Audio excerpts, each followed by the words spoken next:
Shalom, selamat malam semuanya. Saya Heri Christopher dari kelas 12 IPA 2 akan membawakan contoh khotbah yang bertemakan sukacita yang saya ambil dari Filipi 4 ayat 4. Bersukacitalah senantiasa dalam Tuhan, sekali lagi kukatakan bersukacitalah.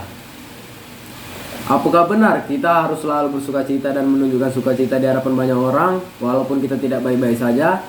Apakah kita harus berpura-pura kuat agar terlihat hebat dengan cara bersukacita senantiasa? Apakah kita berdosa jika kita berduka, sedih, tertekan, dan meratap karena hal-hal tertentu yang memang menyakitkan hati dan pikiran? Bersukacita dalam penderitaan.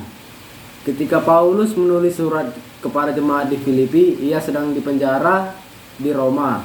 Ada dalam ketidakpastian kapan akan dibebaskan. Yang pasti kita tahu bahwa Paulus dipenjara bukan karena melakukan kejahatan, ia dipenjara karena memberitakan Injil, karena melayani, karena membawa pengharapan kepada dunia.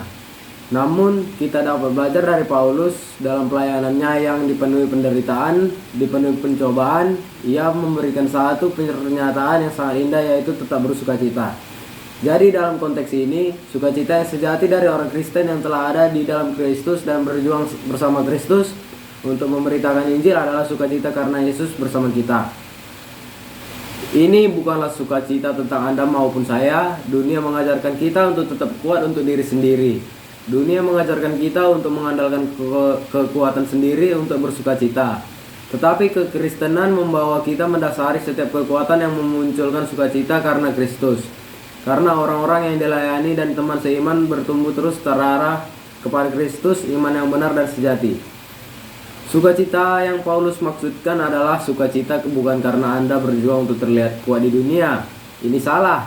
Ini bukanlah sukacita agar Anda terlihat hebat dalam kesendirian Anda sehingga Anda terlihat dapat menanggung beban Anda sendiri. Tapi ini adalah sukacita yang senantiasa Anda di dalam keluarga Allah oleh karena melayani Injil. Bersukacita senantiasa bersama komunitas Anda karena saling melayani, di mana pelayanan yang dilaksanakan berpusat pada kasih karunia yang ada di dalam Kristus. Sukacita senantiasa karena ibadah yang benar, merenungkan Injil, mendapatkan pengajaran yang sehat, dan hidup dalam sukacita yang lahir dari hati yang baru dan pikiran yang baru. Tidak akan pernah ada sukacita sejati dalam diri manusia tanpa adanya Roh Kudus. Tidak akan ada kekuatan dalam kepura-puraan dengan berkata bahwa semuanya baik-baik saja. Kita tahu sekarang sukacita yang Paulus maksudkan bukanlah sukacita seperti kita pikirkan. Bukanlah sukacita yang terlepas dari Injil Yesus Kristus dan pengajarannya yang benar. Bukanlah sukacita yang lepas dari komunitas gereja yang sehat dan bertumbuh ke arah Kristus. Sukacita senantiasa karena ibadah yang benar, merenungkan Injil, mendapatkan pengajaran yang sehat, dan hidup dalam sukacita yang lahir dari hati yang baru dan pikiran yang baru. Tidak akan pernah ada sukacita sejati dalam diri manusia tanpa adanya Roh Kudus. Tidak akan ada kekuatan dalam kepura-puraan dengan berkata bahwa semuanya baik-baik saja. Kita tahu sekarang sukacita yang Paulus maksudkan bukanlah sukacita seperti kita pikirkan, bukanlah sukacita yang terlepas dari Injil Yesus Kristus dan pengajaran yang benar. Pernyataannya sekarang, bagaimana Anda dan saya mendapatkan sukacita yang demikian indah? Sukacita yang ada dalam Kristus dan bukan sukacita agar terlihat kuat, tegar, dan tidak ingin dilihat orang jika bermasalah. Saya telah menjelaskan bahwa sukacita yang dunia tawarkan dan ajarkan pasti bertentangan dengan apa yang Injil tawarkan melalui surat Paulus kepada jemaat di Filipi. Anda harus merenungkan setiap perbedaan. Dengan kata lain, dalamilah sumber sukacita yang ada di Alkitab, pelajari Alkitab Anda, bacalah itu, Anda tidak akan bersukacita dengan benar. Jika fondasi Anda lemah, jika Alkitab Anda abaikan, selanjutnya berdoalah. Ini bukanlah doa yang seperti Anda sering dengar, tetapi ini doa yang berdasarkan pada teks Alkitab. Setiap bacaan Anda, setiap firman yang Anda baca, ubahlah itu menjadi doa. Pujilah Allah karena telah mengaruniakan Kristus yang disalibkan. Pujilah Allah karena Ia besar dan berkuasa, dan pujilah Allah memberikan kemuliaannya sebab Dia mulia, indah dan berkuasa. Pujilah Tuhan karena kasih-Nya.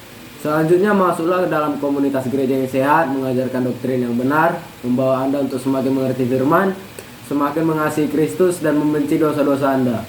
Anda bertobat karena Kristus dan pelayanan yang ada di dalam komunitas Anda. Larilah dari pengajaran yang tidak pernah menginginkan Kristus dan yang hanya memanfaatkan Yesus untuk mendapatkan ini dan itu. Larilah dari pengajaran yang memuliakan diri manusia, yang memerintahkan Anda bersukacita dengan cara Anda sendiri dan tidak alkitabiah. Larilah dari setiap ajaran yang memerintahkan Anda untuk bersyukur agar Anda semakin dikasihi Allah. Larilah dari pengajaran yang menyimpang dan pelajarilah Alkitab Anda. Baiklah, dalam penderitaan kita sukacita Kristus melimpah atas kita, sebab hanya dalam di Alkitab mendapatkan sukacita. Sebab dalam diri kita beroleh pengampunan dosa, saudaraku. Hiduplah dengan pengertian yang benar oleh karena kasih Kristus, dalam Filipi 1 ayat 29. Karena kebaikan hati Allah Dia memilih kalian bukan saja untuk percaya kepada Kristus, tetapi juga untuk menderita demi kemuliaan-Nya. Penderitaan ini akan menghadirkan duka cita yang benar. Baiklah, kita mempelajari duka cita itu yang merupakan awal dari sukacita abadi dari Allah. Berduka cita oleh karena dosa. Saya telah menjelaskan bahwa sukacita di dalam Kristus tidaklah mudah hasil pekerjaan kita dan harus kita lakukan, karena itu adalah karya Roh Kudus dan Allah sendiri pada saat-saat yang lain memerintah kita untuk berduka cita, untuk melihat dunia dengan jelas dan menangis karena apa yang terjadi. Ini adalah duka cita karena pada realitanya kita adalah orang berdosa, karena kita telah melawan Allah dan tidak mau taat kepadanya. Bahkan betapa layak dan pantasnya kita dibinasakan. Ini adalah rasa berduka karena Yesus yang telah menunjukkan betapa dosa adalah hal yang serius karena Ia disalibkan. Duka karena penderitaan mengikut Yesus dan meminta rahmat-Nya untuk dikuatkan Allah, diberikan kemampuan dan merendahkan diri di hadapan-Nya. Tanpa kekuatan yang berasal dari Allah, tidak akan pernah ada sukacita. Tanpa duka cita yang sungguh-sungguh karena kesadaran akan dosa, tidak akan pernah ada sukacita yang berasal dari Allah. Demikianlah firman yang bisa saya sampaikan pada hari ini. Sekian, terima kasih. Shalom.